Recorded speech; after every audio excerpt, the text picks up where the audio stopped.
Hi friends, myself Sunil Bhatnagar again present before you with a video.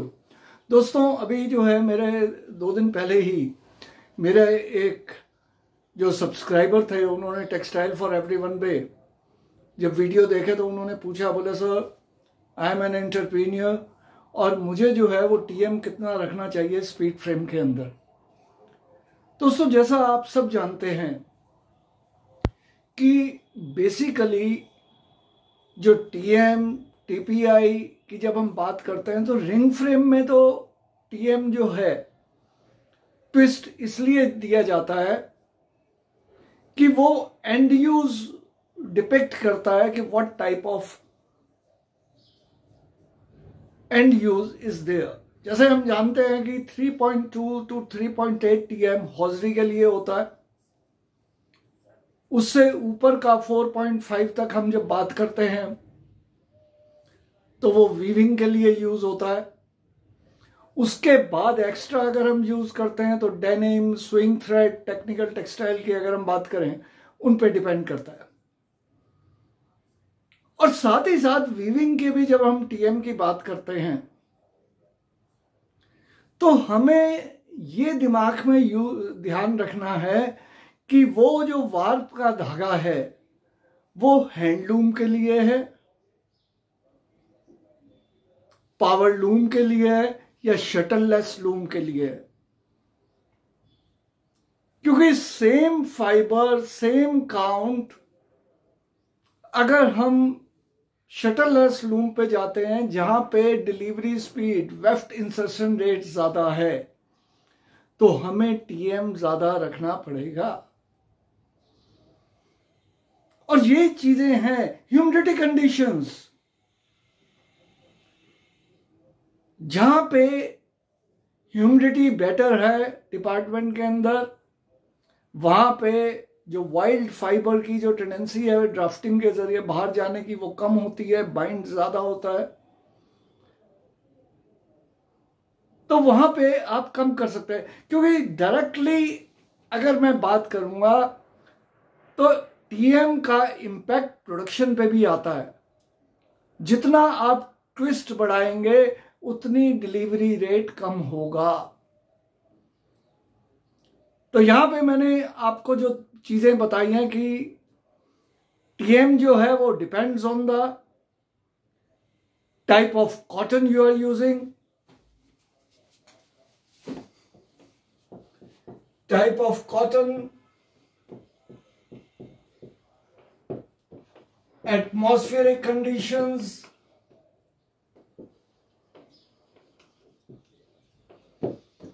type of machines you are having। अब अगर मोटे मोटी अगर हम बात करें तो ये इंडियन कॉटन के अंदर जो टीएम जो है वो 1.2 टू 1.4 है। अगर आप सिंप्लेक्स का प्रयोग कर रहे हैं, देखिए अगेन अगर हम रोविंग की बात करेंगे तो रोविंग पहले स्लबर इंटर रोविंग यूज होता था। आजकल एक ही मशीन आ गई है सिंप्लेक्स। सिंप्लेक्स की भी कई जनरेशन हो गई, second generation, third generation, fourth generation. Second generation में जो फ्लायर स्पीड है इट इज लेस देन 1000। दूसरे में 1200 हो गई। 1200 से ऊपर आप यूज कर रहे हैं तो वो फोर्थ जनरेशन हो गई। तो मेन अगर हम बात करें इंडियन, अमेरिकन के अंदर it is 1.2 to 1.3 and if it is Egyptian then it is 0.7 to 1। तो इससे आप क्या प्रिडिक्ट कर रहे हैं, ये जो डेटा दिया कि as the length of the material increases, less twist is required to get the strength। अगर आप इंडियन कॉटन चला रहे हैं एक पर्टिकुलर हैंक बनाने के लिए और उसके बाद आपको इजिप्शियन कॉटन दिलानी पड़े तो आप ज्यादा प्रोडक्शन ले सकते हैं। आप अपनी जो है ट्विस्ट को कम करके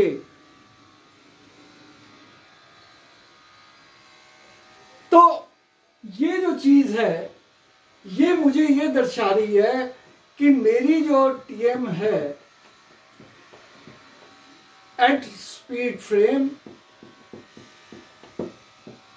ये मैं क्यों देता हूं। देखिए दोस्तों, कैसे करना है, क्या करना है, ट्विस्ट व्हील चेंज कर दिया, ये कर दिया, ये अलग बात है। पर सबसे पहले मुझे ये सोचना पड़ेगा कि रिंग फ्रेम में, because it is a final stage, मैं जो रिंग फ्रेम में टीएम चेंज दे रहा हूं वो एंड यूज के हिसाब से दे रहा हूं कि whether it is use for speed frame, whether it is use for hosiery, whether it is use for weaving, whether denim, whether sewing thread, whether technical textile.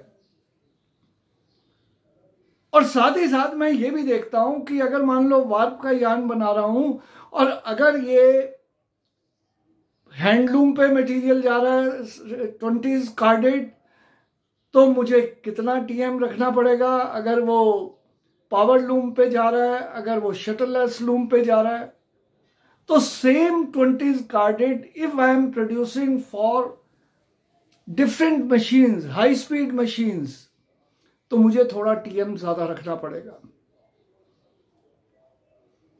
शटरलेस में ज्यादा होता है, एयर जेट में, वाटर जेट में।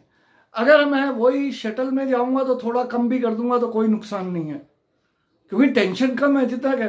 तो वहां पे तो चलो ठीक है, मुझे इसलिए स्ट्रेंथ चाहिए कि वो धागा कपड़ा बनाते हुए टूटे ना। निटिंग में, वीविंग में जो है मैं यूज कर रहा हूं, मगर इधर क्या देने की जरूरत है स्पीड फ्रेम में? ये तो मेरी अननेसेसरी प्रोडक्शन कर रही है। क्यों नहीं मैं स्लाइवर लेता हूं और वो डायरेक्ट धागा बना लेता हूं? ओपन एंड में यही तो हो रहा है। पर यहां पे बेसिक जो अगर आप देखेंगे कि जब मैं ट्विस्ट देता हूं तो उसका काम क्या होता है, वो जो ट्विस्ट है जब मेरी बॉबिन अनबाउंड होती है, क्योंकि आपको पता है रिंग फ्रेम में 20 to 40 ड्राफ्ट अगर मैं दे रहा हूं या 10 से 40 का ड्राफ्ट है, तो जब वो अनबाउंड होती है बॉबिन, तो some strength, some tension is there, तो जिससे कि वो जो है टूटे ना रोविंग। मगर साथ ही साथ मुझे देखना है कि ब्रेक ड्राफ्ट इतना होना चाहिए कि वो ट्विस्ट खुल जाएगा। आप देख लीजिए, कभी भी आप टीएम ज्यादा कर दें, कई बार हम क्या करते हैं कि टीएम ब्रेकेजेस ज्यादा हो रहे हैं, क्रील ब्रेकेजेस बढ़ गए, तो भैया टीएम बढ़ा दो। पर कारण कुछ भी हो सकता है, ह्यूमिडिटी कम हो गई, या आपका पीछे आपने सॉफ्टवेयर ज्यादा डाल दिया, सो मेनी रीजंस। तो बेसिकली हमें ध्यान रखना पड़ता है, टीएम जो है स्पीड फ्रेम में इसलिए दिया जा रहा है कि unwind roving, that is the creel break at ring frame is not there.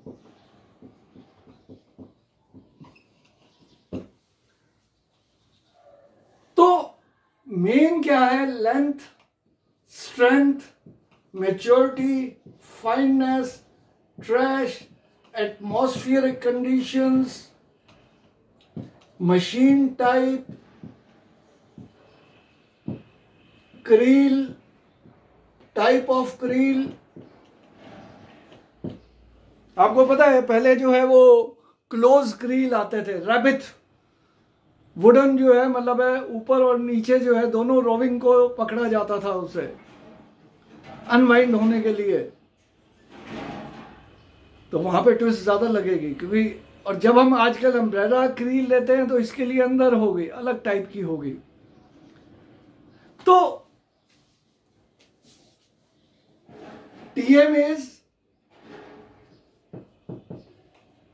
indirectly proportional to length,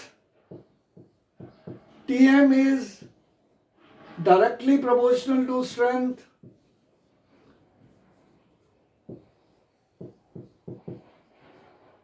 TM is indirectly proportional to fineness। जितनी फाइननेस की वैल्यू बढ़ेगी, फाइननेस का मतलब microgram per inch, microgram per inch बढ़ा 4 microgram per inch material is coarser as compared to 3। तो जितना धागा मोटा होता जाएगा तो number of fibre in the cross section कम होंगे, इंटरफाइबर कोहिजन कम होगा तो उसे बाइंड करने के लिए ज़्यादा ट्विस्ट देनी पड़ेगी। तो ये सारी की सारी चीज़ें डिपेंड करती है एटमॉस्फेरिक कंडीशन। जितना मॉइस्चर ह्यूमिडिटी ज़्यादा होगी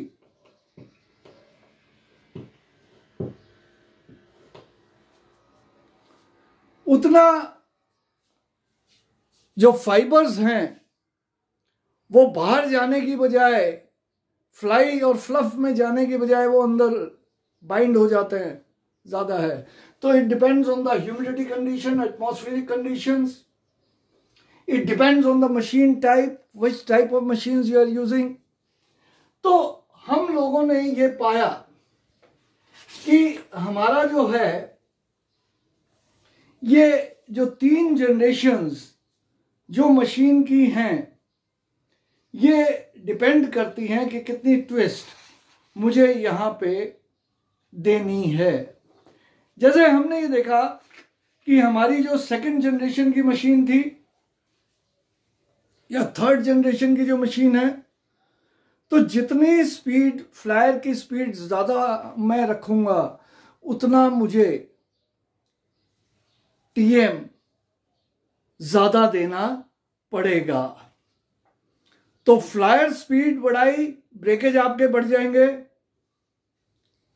तो इन चीज़ों को मुझे देखना चाहिए कि मैं किस टाइप की मशीनों को यूज़ कर रहा हूं। अब यहां पे साथ ही साथ एक और जो टेक्निक है कि how I can predict, I am a layman, मैं ये नहीं कहता कि मेरे पास बहुत मशीन है। तो इसमें एक आप टीएम सही दे रहे हैं या बढ़िया दे रहे हैं, क्योंकि कई बार स्लब्स अचानक रिंग फ्रेम में बढ़ जाते हैं, अनड्राफ्टेड मटेरियल, या कुछ स्पिंडल्स पे हमारा मटेरियल अचानक अनड्राफ्टेड आना स्टार्ट हो जाता है चलते चलते। अगर 1 या 2 पे आ रहा है तो इसका मतलब यह है कि उसका आपने टॉप प्रेशर को आपको एडजस्ट करना पड़ेगा, प्रेशर कम हो गया, या डायमीटर आपका फ्रंट रोलर का, टॉप रोलर का कम हो गया। मगर जहां पे ज्यादा स्पिंडल्स आपकी अनड्राफ्टेड देने लग जाएं रिंग फ्रेम के अंदर, तो इसका मतलब है कि आपने ज्यादा टीए। उसको जांचने के लिए एक टेक्निक यूज होती है जिसको हम कहते हैं हाफ ली चेक। अब ये जो है हाफ ली है क्या? हाफ ली टेस्ट, इसका सिंपल तरीका है कि आप रोविंग को लेके, जैसे एक ली में 120 यार्ड्स होते हैं, तो आप यहां पे क्या करेंगे, 60 यार्ड की ली बनाएंगे और उसको जो आपका ली स्ट्रेंथ टेस्टर है वहां पे एक रोविंग से आप क्या करें, 2 टेस्ट करें, 4 रोविंग लें और उनको जब आप टेस्ट करेंगे तब आप ये देखें कि अगर जैसे कॉटन का मटेरियल है तो कॉम्ड और कार्डेड, कॉम्ड के अंदर जो वैल्यू है वो 30 के करीब होनी चाहिए। In the case of carded it is between 35 to 40। Mid value, अगर ये विस्कोस है तो 50 के करीब हो, पॉलिस्टर है तो 80 है, अगर ये पॉलिस्टर कॉटन है तो 45 to 50 है, और अगर ये पीवी है तो अराउंड 58 के करीब ये रहनी चाहिए, दैट इज 55 to 60। तो दोस्तों ये पुराने तरीके यूज होते हैं, इन्हें आप लगा के जब चेक कर लेंगे तो आपको ये पता लग जाएगा कि जो मैं स्पीड फ्रेम में ट्विस्ट दे रहा हूं वो कम तो नहीं दे रहा या ज्यादा नहीं दे रहा, क्योंकि there is a thin line between correct and the uncorrect. क्योंकि दोस्तों ये हमारे दिमाग में है कि जब मैं ट्विस्ट बढ़ाता जाता हूं, अगर ये मान लो स्ट्रेंथ है, ग्राफ ये ट्विस्ट है, तो मेरा ये दिमाग में है कि भाई मैं स्ट्रेंथ जैसे जैसे ट्विस्ट बढ़ाता जाऊंगा स्ट्रेंथ बढ़ती जाती है। Friends, this is true up to a particular point और after that it falls down.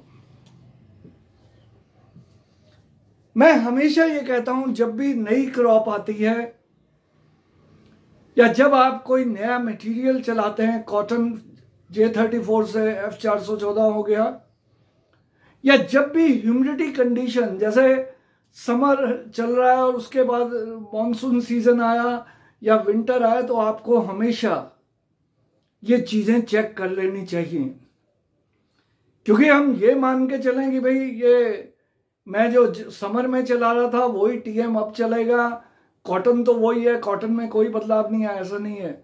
Cotton season two season change होती है, उसकी प्रॉपर्टीज चेंज होती है। तो जब भी आप नई क्रॉप चलाएं तो हाफली टेस्ट, ये हमारे पास एक टेक्निक है जिसके जरिए हम जो है इसका ध्यान रख सकते हैं। तो friends, this is all for